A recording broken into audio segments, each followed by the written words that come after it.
Praise the Lord. मेरे अजीज़, उस महान परमेश्वर को हम धन्यवाद देते हैं जिसने हमको सुरक्षित रखकर एक बार फिर अपने पवित्र नाम की महिमा करने का ये सुंदर अवसर दिया है। और उस महान परमेश्वर ने हमें संभाल कर, हमें बचाकर इस वर्ष के इस छठे महीने प्रभु ने संभाला है। और प्रभु एक बार फिर हमें ये सुंदर अवसर दे रहा है कि एक और शाम शनिवार हम परमेश्वर को धन्यवाद देने पाएँ। इस माह के आज तीसरे शनिवार को परमेश्वर ने ये मौका हमें फिर दिया है कि हम उसके पवित्र चरणों पर आते हुए, उसको धन्यवाद देते हुए उसके पवित्र नाम की महिमा करें। जैसा आप जानते हैं, चर्च तो सरकार के द्वारा धार्मिक स्थल खोलने की इजाज़त है, लेकिन जो कायदे कानून लगाए गए हैं उन कायदे कानून के अनुसार अभी हमको चर्च खोलना संभव प्रतीत नहीं हो रहा है।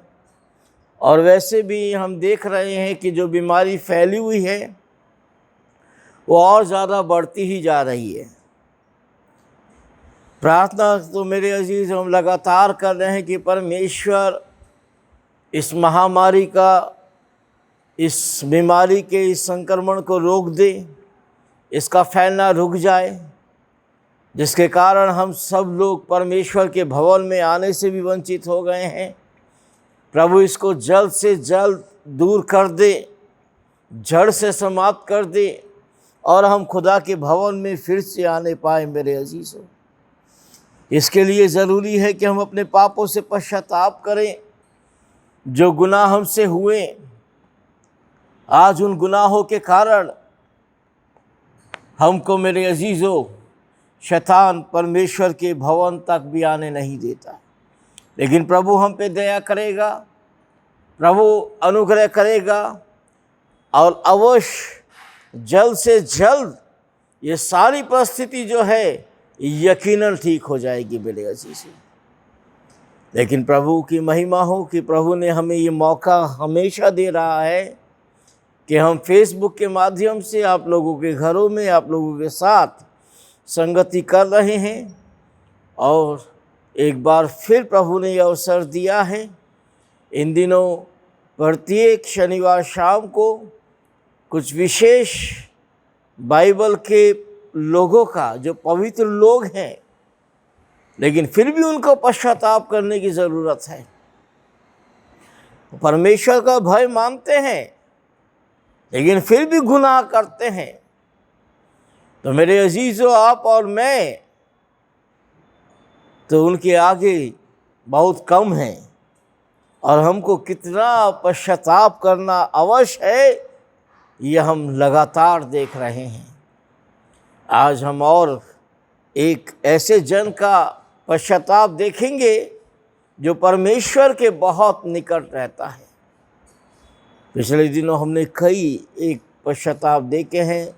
पिछली बार राजा हिजकिय्याह का देखा था और आज राजा दाऊद का देखने जा रहे हैं मेरे अजीज़ों।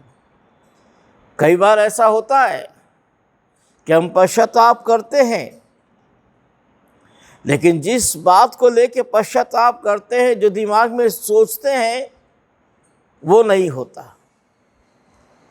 लेकिन फिर भी मेरे अजीज़ों खुदा का अनुग्रह ज़रूर होता है, ये बात जानिएगा। परमेश्वर जो हमारे लिए करता है वो बहुत अच्छा करता है। वो सब बातें थोड़ी देर बाद देखेंगे, खुदा के वचन को ही पढ़ेंगे। आइए इस समय प्रभु के हजूर अपने सर को झुकाएं, उसकी स्तुति करें, उसकी तारीफ़ करें, उसकी महिमा करें, पश्चाताप करते हुए उसके निकट आए और उससे हम कहें मेरे अजीज़ों।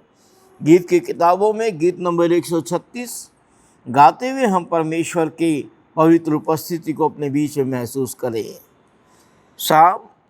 सॉन्ग 136। मैं आता हूँ तेरे पास, प्रभु यीशु मेरे मसीह, मेरे पापों के लिए ही उद्धार दे दे मसीह। मैं आता हूँ तेरे पास, प्रभु यीशु मेरे मसीह। मेरे पापों के लिए ही उद्धार दे दे मसीह। स्वर्ग धाम छोड़ के आया, उद्धार देने मुझे। स्वर्ग धाम छोड़ के आया, उद्धार देने मुझे। चरणों में तेरे मैं आता, तुझको ये दिल देता मसीह। चरणों में तेरे मैं आता, तुझको ये दिल देता मसीह। मैं आता हूँ तेरे पास, प्रभु यीशु मेरे मसीह। मेरे पापों के लिए ही उद्धार दे दे मसीह। मुझे पापों से छुड़ाने खून क्रूस पर बहा दिया। मुझे पापों से छुड़ाने खून क्रूस पर बहा दिया। कितना गहरा प्यार किया, मैं भुला न सकूँगा मसीह। कितना गहरा प्यार किया, मैं भुला न सकूँगा मसीह। मैं आता हूँ तेरे पास, प्रभु यीशु मेरे मसीह। मेरे पापों के लिए ही उद्धार दे दे मसीह। स्वीकार कर प्रभु मुझे, अपने राज में ले ले। स्वीकार कर प्रभु मुझे, अपने राज में ले ले। आजा तो मेरी जिंदगी में, मेरी जिंदगी तेरी मसीह। आजा तो मेरी जिंदगी में, मेरी जिंदगी तेरी मसीह। मैं आता हूँ तेरे पास, प्रभु यीशु मेरे मसीह। मुझे पापों के लिए ही उद्धार दे दे मसीह। हाँ मेरे अजीज़ों, हमारे पापों से हमें उद्धार देने के लिए वो महान परमेश्वर तत्पर है। लेकिन हम पूर्ण पश्चाताप करते हुए परमेश्वर के नज़दीक आए और फिर उससे ये ना चाहें कि जो हम चाहते हैं उस पर छोड़ दें। जो वो हमारे लिए चाहता है वो करें, क्योंकि वो हमसे अच्छा हमारे लिए सोचता है, हमसे बेहतर हमारे लिए सोचता है। और जो वो करता है अच्छा करता है मेरे अजीजों। इसलिए इस समय अपने आप को पूर्णतः नम्र और दीन करते हुए उसके पवित्र चरणों पर आए और उससे प्रार्थना करें। हालेलुया प्रभु, धन्यवाद यीशु, धन्यवाद प्यारे परमेश्वर। आपके पवित्र नाम की महिमा करते हैं खुदावन। आपके पवित्र चरणों पर एक और शाम आते हैं प्यारे खुदा। आपने अनुग्रह किया, आपने दया की प्यारे प्रभु।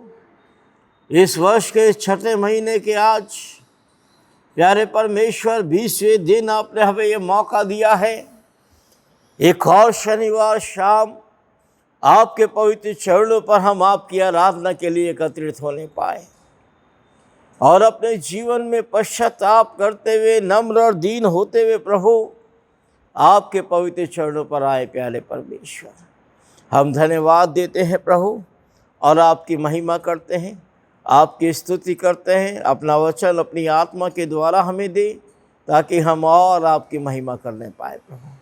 सारी आदर महिमा आपको प्रदान करते हुए यीशु के नाम से आमीन।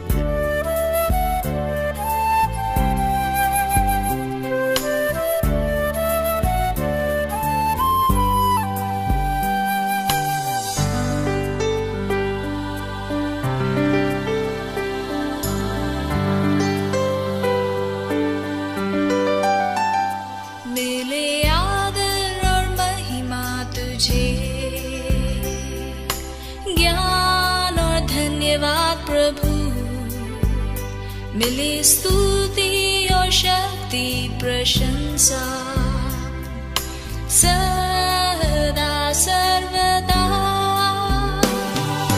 सर्वशक्तिमान प्रभु परमेश्वर जो है और था और रहेगा। सर्वशक्तिमान प्रभु परमेश्वर जो है और था और रहेगा। तेरी ही महिमा होवे सदा मेरे जीवन में। तेरी ही महिमा होवे सदा मेरे जीवन में।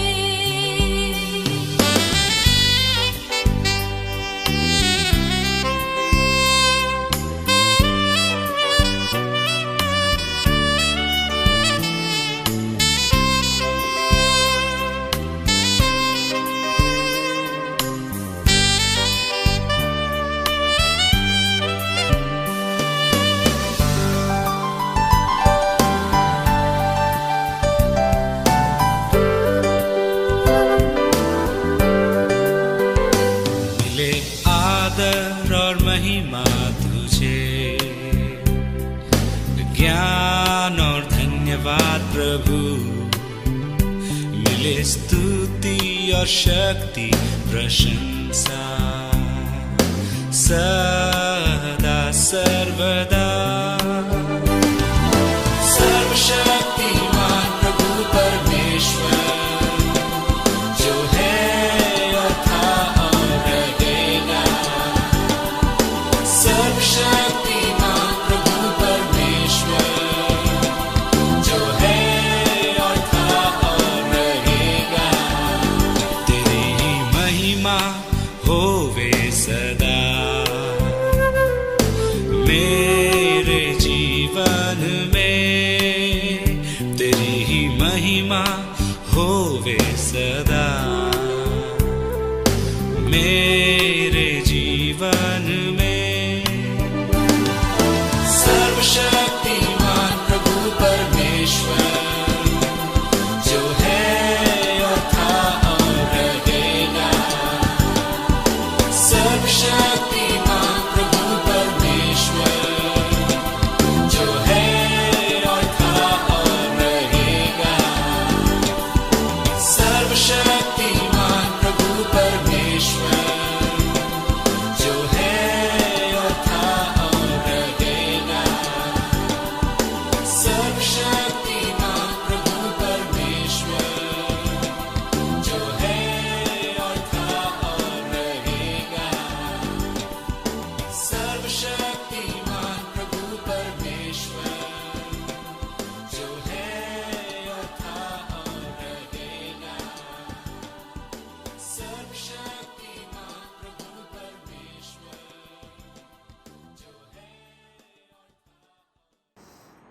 प्रभु की महिमा हो। एक बार फिर प्रभु हमें ये सुंदर अवसर दे रहा है कि उसके वचन को हम देखें। आज एक ऐसा पश्चाताप हम देखने जा रहे हैं मेरे अजीज़ों, जो पश्चाताप तो सच्चा था, उसमें कोई शक करने की गुंजाइश नहीं। पश्चाताप तो सच्चा था, लेकिन गुनाह इतना भयंकर था कि उस पश्चाताप का फिर कोई असर नहीं पड़ा।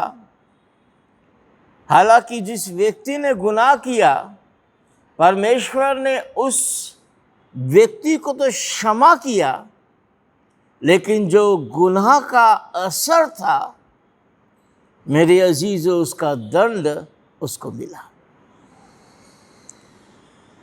कई बार ऐसा होता है, हम पश्चाताप करते हैं और फिर ये चाहते हैं पश्चाताप करके कि प्रभु देख, हमने आपके कहने के अनुसार पश्चाताप तो किया, अब हमने आपकी बात मान ली तो आप हमारी भी बात मान लीजिए। और पश्चाताप एक तरीके का प्रेशर हम परमेश्वर पर देने लगते हैं। लेकिन याद रखिए, परमेश्वर को कोई प्रेशर नहीं दिया जाता, परमेश्वर से कोई बात मनवाई नहीं जाती। परमेश्वर वो महान हस्ती है जो खुद हमारे लिए करता है। जो हमें करने को कहता है वो हमें करना चाहिए। बाकी वो क्या करना चाहता है या क्या उसको करना है, वो हमें बताने की ज़रूरत नहीं है। इसलिए मेरे अजीज़ों, हम वो पश्चाताप करें जो परमेश्वर हमसे चाहता है, अवश्य करें। लेकिन फिर परमेश्वर के ऊपर छोड़ें कि परमेश्वर आगे क्या करेगा। वह हमारे लिए जो करेगा वो भलाई करेगा। आज दाऊद के विषय में हम देखने जा रहे हैं। दाऊद, जिसको परमेश्वर ने बहुत कम एज में चुन लिया था। बाइबल ये बताती है 17 साल का था दाऊद, उसके चेहरे पे लालिमा झलकती थी। और जब परमेश्वर ने शामुएल को, जो शामुएल भविष्यवक्ता, यिशै के पास भेजा कि उसके पुत्रों में से एक को राज्याभिषेक कर, क्योंकि जो शाऊल उस समय इजराइलियों का राजा था, वो इतने गुनाह में पड़ गया, इतने पाप में पड़ गया, परमेश्वर की आज्ञा बार बार उल्लंघन कर रहा है, लेकिन फिर भी पश्चाताप नहीं करता। फिर भी जो है वो परमेश्वर के निकट नहीं आता। तो परमेश्वर शाऊल को राजा बनाने से पछताता है। कहता है, मैं शाऊल को राजा बनाकर पछताता हूँ। तब वो शमूएल को आज्ञा देता है कि जा, मैंने यिशै के पुत्रों में से एक जन को चुना है जो आगे इस बड़े राज इस्राएल का राजा होगा।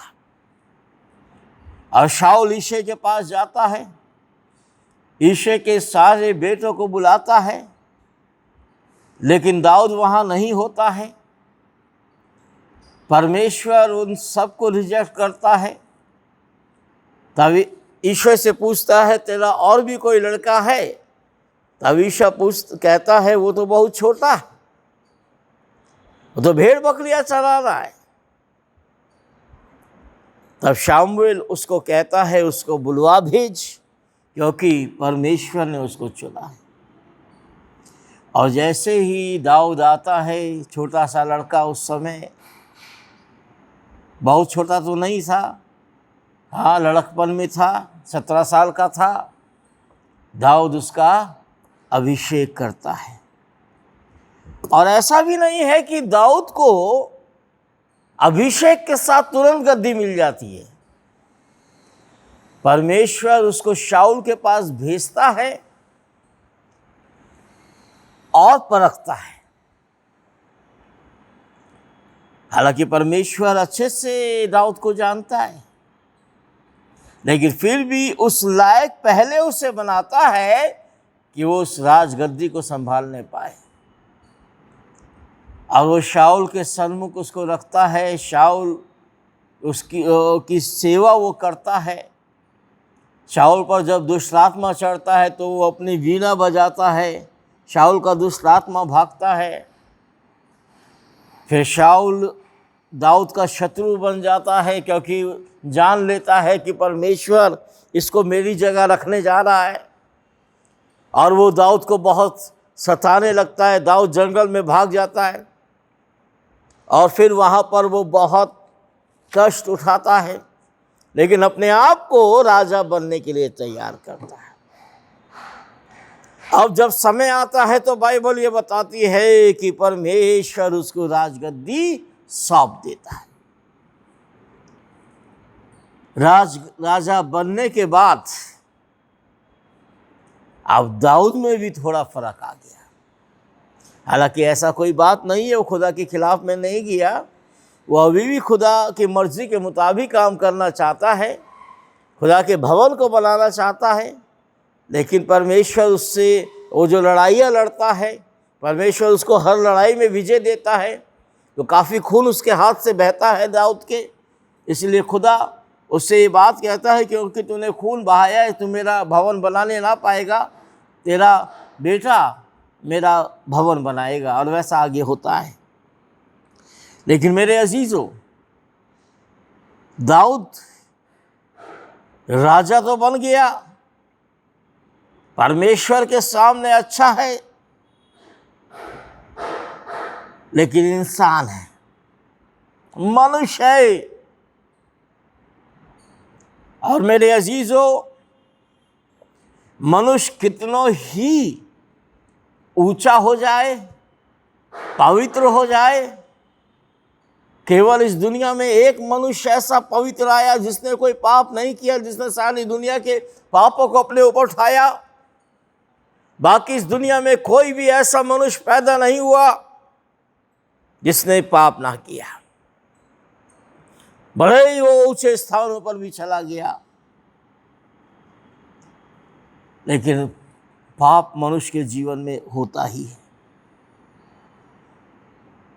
और मेरे अजीजों, दाऊद के साथ भी ऐसा ही हुआ। एक दिन ये अपने महल पर टहल रहा है, महल के खिड़की पास में, और वहाँ से दूर से देखता है नदी में एक स्त्री नहा रही है।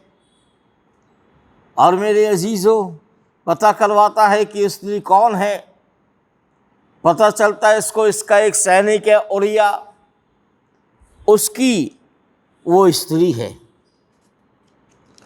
और वो इसको इतना भाती है कि उसको अपने पास बुलवा भेजता है।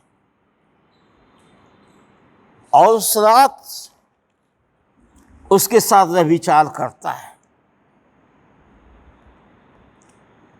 मनुष्य है, गलती होना स्वाभाविक है, इसने की। लेकिन मेरे अजीजों, जो बात इसको करनी चाहिए थी वो इसने नहीं की। जब इसको ये बात एहसास हुआ कि इसने गुनाह किया है, तो उस समय इसने पश्चाताप नहीं किया। उस गुनाह का पश्चाताप इसने नहीं किया, बल्कि और गुनाह किया।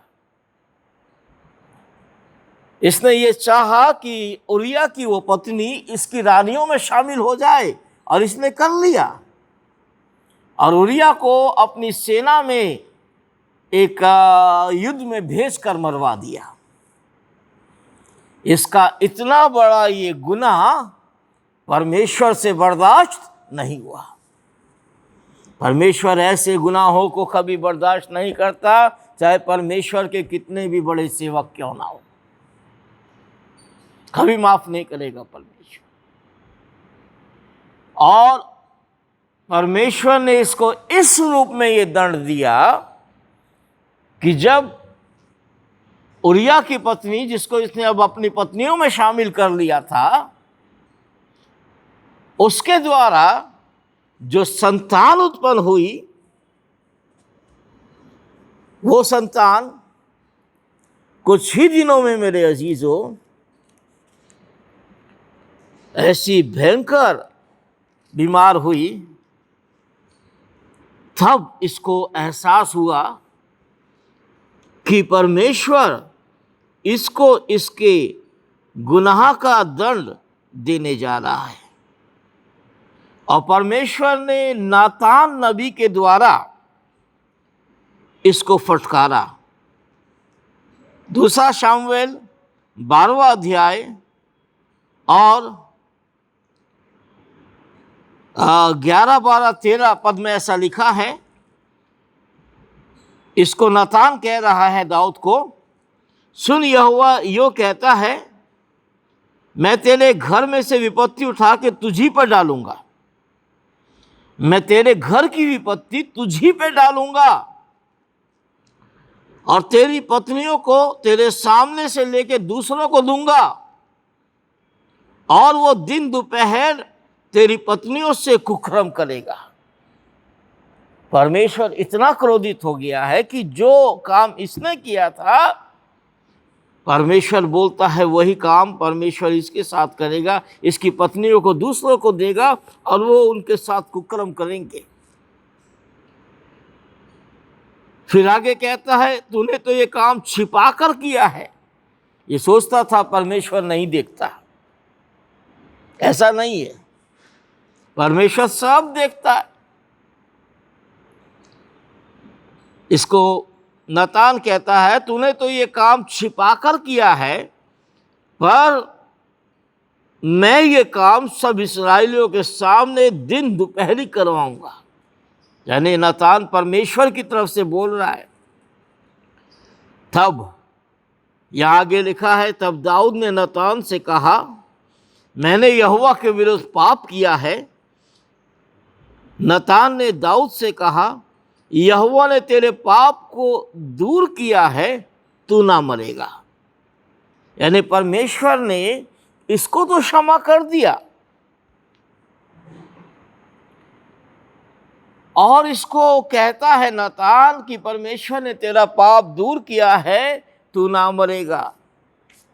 लेकिन मेरे अजीजों, आगे लिखा है, तो भी तूने जो इस काम के द्वारा यहोवा के शत्रुओं को तिरस्कार करने का अवसर दिया है, इस कारण जो बेटा उत्पन्न हुआ है वो अवश्य मरेगा। इसके पाप का जो परिणाम इसको मिला, परमेश्वर ने क्षमा तो किया, लेकिन मेरे अजीजों, जो बेटे की आशीष इसको मिली थी वो इसके पास नहीं रहेगी। तब इसने एक बात ये सोची, चलो मैं परमेश्वर के सामने उपवास करता हूं। आगे लिखा है, तब नातान अपने घर चला गया और बच्चा जो उरिया की पत्नी से दाऊद के द्वारा उत्पन्न हुआ था, वो बहुत ही यहोवा का मारा बहुत ही रोगी हो गया। तब दाऊद ने सोचा कि ये दंड तो भारी पड़ेगा इसको, जो बच्चा ही इसको नहीं रहेगा, बेटे का आशीष ये खो देगा। तब इसने ये सोचा कि चलो मैं परमेश्वर के सामने पश्चाताप करता हूँ। चलिए पहले वचन को पढ़ लेते हैं, फिर आगे देखते हुए समाप्त करेंगे। हम पढ़ रहे हैं दूसरा शामुएल उसका 12वां अध्याय उसके 16 पद के आगे। अतः दाऊद उस लड़के के लिए परमेश्वर से विनती करने लगा। उसने उपवास किया और भीतर जाकर रात भर भूमि पर पड़ा रहा। तब उसके घराने के पुरनिये उसे भूमि पर से उठाने के लिए उसके पास गए, परंतु उसने ना चाहा और उनके संग रोटी ना खाई। 7वें दिन बच्चा मर गया। कर्मचारियों ने दाऊद के कर्मचारियों ने उस बच्चे के मरने का समाचार देने से डरे, क्योंकि उन्होंने कहा कि जब बच्चा जीवित रहा तब उसने हमारे समझाने पर मन न लगाया। यदि हम उस बच्चे को मर जाने का हाल सुनाए तो बहुत ही दुखित होगा। अपने कर्मचारियों को वो आपस में फुसफुसाते हुए देखकर दाऊद ने जान लिया कि बच्चा मर गया है। तो दाऊद ने अपने कर्मचारियों से पूछा, क्या बच्चा मर गया है? उन्होंने कहा, हाँ मर गया है।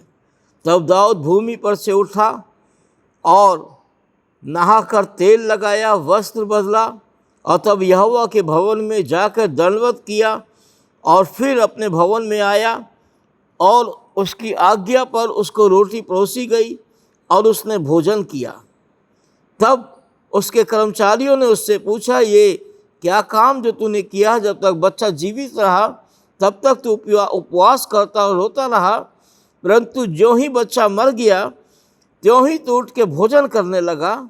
उसने उत्तर दिया, जब तक बच्चा जीवित रहा तब तक तो मैं ऐसा सोच के उपवास करता रहा और रोता रहा कि क्या जाने यहोवा मुझ पर अनुग्रह करे कि बच्चा जीवित रहे, परंतु अब तो वो मर गया है, फिर मैं उपवास क्यों करूं? क्या मैं उससे लौटा सकता हूं? मैं तो उसके पास जाऊंगा, परंतु वो मेरे पास लौट के ना आएगा। तब दाऊद ने अपनी पत्नी बेतशबा को शांति दी और उसके पास गया और उसको एक पुत्र हुआ और उसने उसका नाम सुलेमान रखा, जो यहोवा का प्रिय हुआ। सो मेरे अजीज़ों, बेतशबा से जो बेटा इसको हुआ था, चूँकि वो उरिया को उसने मारा था, ज़बरदस्ती अपनी पत्नी में बेतशबा को शामिल कर लिया था, तो ये परमेश्वर के सामने गुनाह था, पाप था। अब ये बात सोच के पश्चाताप कर रहा है, काश परमेश्वर दया करे, बच्चे की जान बख्श दे। लेकिन पश्चाताप इसका सच्चा है, इसमें कोई दो बात नहीं। जब इसको खाने को बोला गया, नहीं खाया इसने खाना, भूमि में पड़ गया, विलाप करता रहा, टाट ओढ़ के, अपने राजसी वस्त्र उतार के, उपवास के साथ, पश्चाताप के साथ विलाप करता रहा।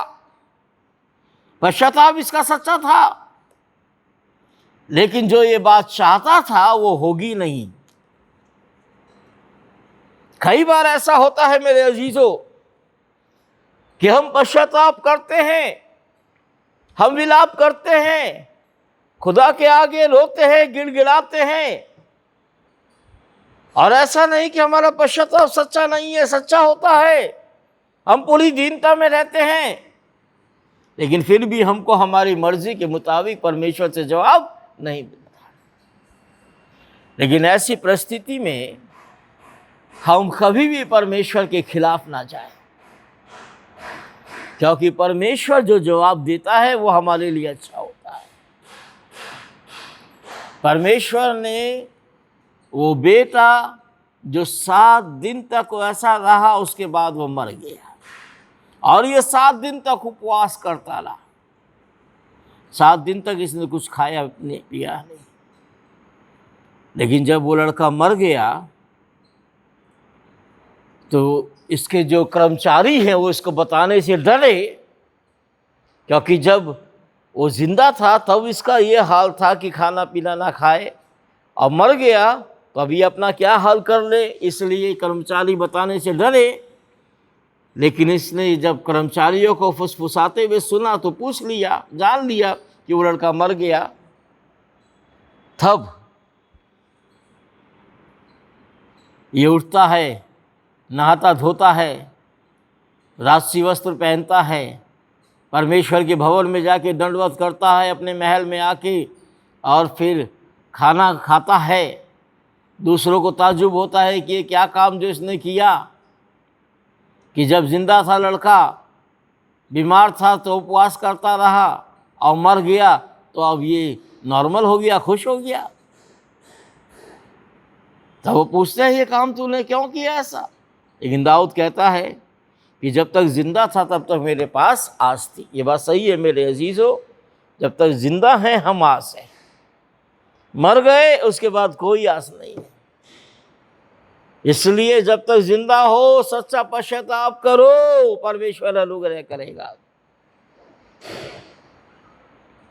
और फिर कहता है जब वो लड़का मर गया तो मैं पश्चाताप किसके लिए करूं? अब मैं उसको वापस नहीं ला सकता, मैं उसके पास जा सकता हूं। मेरे अजीजों, यकीनन इस समय वैसी परिस्थिति है, आगे क्या होगा ये हम ना समझे। आगे का सिचुएशन परमेश्वर पे छोड़ दे, जो परमेश्वर करेगा वो अच्छा करेगा। लेकिन जो भी हाल बना हुआ है, उस हाल को देखते हुए हम खुदा के सन्मुख आ जाए। हमारे पश्चाताप का परमेश्वर क्या जवाब दे, ये उसी पर छोड़ दो। लेकिन हमने जो गुनाह किए, हमने जो पाप किए, जिसके कारण आज ऐसी परिस्थिति आ चुकी है पूरी दुनिया में,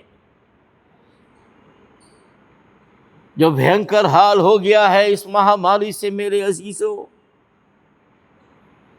परमेश्वर यकीनन अनुग्रह करेगा। जिनके कारण परिस्थितियां बिगड़ रही हैं, उनको तो परमेश्वर अवश्य दंड देगा, ये जान लीजिए, क्योंकि वो परमेश्वर को मानने वाले लोग नहीं हैं। जिस जगह से ये महामारी निकली है, पूरी दुनिया में फैली है, ये महामारी निश्चित खत्म होगी और साथ ही साथ इसको फैलाने वाले भी खत्म हो जाएंगे, क्योंकि उन्होंने परमेश्वर का भय नहीं माना। जानबूझ के मेरे अजीजों इस बीमारी को फैलाया गया, तो दंड तो उनको निश्चित मिलेगा। लेकिन वो हम परमेश्वर के हाथों में छोड़ दे। परमेश्वर जो चाहेगा वो करेगा, और वो जो करेगा वो अच्छा करेगा। लेकिन हम अपने पापों से पश्चाताप करें, हम अपने आप को सावधान रखें, क्योंकि प्रभु और अनुग्रह हम पे करने जा रहा है। वो लड़का तो परमेश्वर ने ले लिया दाऊद से, उसको तो दंड मिल गया, लेकिन दाऊद को परमेश्वर ने क्षमा किया और फिर उसको उसी बेशबा से, उसी पत्नी से दूसरा बेटा दिया, सुलेमान, जो इस दुनिया का सबसे बुद्धिमान लड़का हुआ। और दाऊद के राज को उसने संभाला और परमेश्वर के भवन को उसने बनाया। इसलिए मेरे अजीजों, परमेश्वर जो करता है हमारे लिए अच्छा करता है, हम उस पर छोड़ दें। हमारा काम है हमारे पापों से हमें पश्चाताप करना और परमेश्वर के निकट आ जाना। मेरे अजीजों, उसके निकट बने रहें, उसकी महिमा करते रहें। भविष्य की चिंता मत कीजिए कि क्या होने जा रहा है। एक बात निश्चित जानिए, परमेश्वर जो करेगा अच्छा करेगा। और बाइबल में लिखा है, परमेश्वर अपने लोगों के लिए जो करता है अच्छा करता है, भला करता है। वो दंड दूर करता है और वो ये दंड भी हमसे दूर करेगा। हम उसके भवन में आएंगे, उसकी आराधना बहुत जल्द करने पाएंगे। मेरे अजीज, आइए उसको धन्यवाद दें, उसकी महिमा करें, उसके पवित्र चरणों पर आते हुए। बेशक उसके सन्मुख हम पश्चाताप करें, लेकिन उससे ये ना कहें कि प्रभु जो हम सोचते हैं वही आप कीजिए, बल्कि ये कहे जो आप सोचते हैं वो पूरा कीजिए। मेरी मर्जी नहीं बल्कि तेरी मर्जी पूरी हो प्रभु। इस रीति से हम आए हमारे बाप की दुआ बोलते हैं और हमेशा बोलते हैं, जैसे तेरी मर्जी आसमान में पूरी होती है, वैसे ही तेरी मर्जी पृथ्वी पर पूरी हो जाए। आइए मेरे अजीज, उसकी महिमा करें, और इस 2 पद को गाएं। है हमारे बाप तो जो आसमान में है, तेरा नाम पाक माना जा, तेरी बादशाहदाए है हमारे बाप। कहें उससे, जैसे तेरी मर्जी आसमान में पूरी होती, जैसे तेरी मर्जी आसमान में पूरी होती, वैसे तेरी मर्जी ज़मीं पे पूरे हो जाए, वैसे तेरी मर्जी ज़मीं पे पूरे हो जाए। है हमारे बाप तो जो आसमान में है, तेरा नाम पाक माना जा, तेरी बादशाहदाई। हाँ प्रभु, अब आप ही का राज आए और आपका राज है खुदावन। शैतान कुछ भी कर ले, वो हमें आपके राज में जाने से रोक नहीं सकता। जल्द से जल्द प्रभु आप आ जाएं अब इस दुनिया में, क्योंकि सारी बातें तो पूरी हो रही हैं जो आपके आने से पहले इस दुनिया में होनी है खुदावन। और हम जानते हैं आप देर नहीं करेंगे, क्योंकि आप स्वयं चाहते हैं आपके बच्चे आपके साथ रहें। स्वयं प्यारे खुदावन अनुग्रह करे, दया करे और अपनी महिमा कराए प्यारे खुदावन। धन्यवाद सारी बातों के लिए, सारी आदर महिमा आपको प्रदान करते हैं, आपकी आशीष चाहते हुए यीशु के नाम से आमीन। प्रभु की प्रार्थना बोलेंगे। ही हमारे पिता, तू जो स्वर्ग में है, तेरा नाम पवित्र माना जाए, तेरा राज आए, तेरी मर्जी जैसे आसमान में पूरी होती है ज़मीन पर भी हो। हमारी रोज़ की रोटी आज हमें दे, और जिस तरह अपने कसूर वालों को माफ़ करते हैं, तू भी हमारे कसूर में माफ़ कर। हमें आजमाइश में न डाल, बल्कि बुराई से बचा, क्योंकि बादशाह, कुदरत और जलाल हमेशा तेरा ही है। आमीन। हमारे परमेश्वर पिता का प्रेम, प्रभु यीशु मसीह का अनुग्रह, पवित्र आत्मा की संगति और सहभागिता अब से लेकर हमेशा तक प्रत्येक विश्वासी के साथ और उनके जीवन में होती रहे।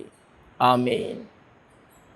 जय मसीह के मेरे अजीज़ों, ध्यान रखिएगा कि जिस गाइडलाइन को परमेश्वर ने अभी जो सरकार ने अभी दिया है धर्म स्थल खोलने के लिए, उस गाइडलाइन के अनुसार थोड़ा दिक्कत हो रहा है हमको चर्च खोलना। बहुत से चर्च नहीं खुले हैं। इंतज़ार किया जा रहा है कि परिस्थिति और थोड़ी ठीक हो जाए।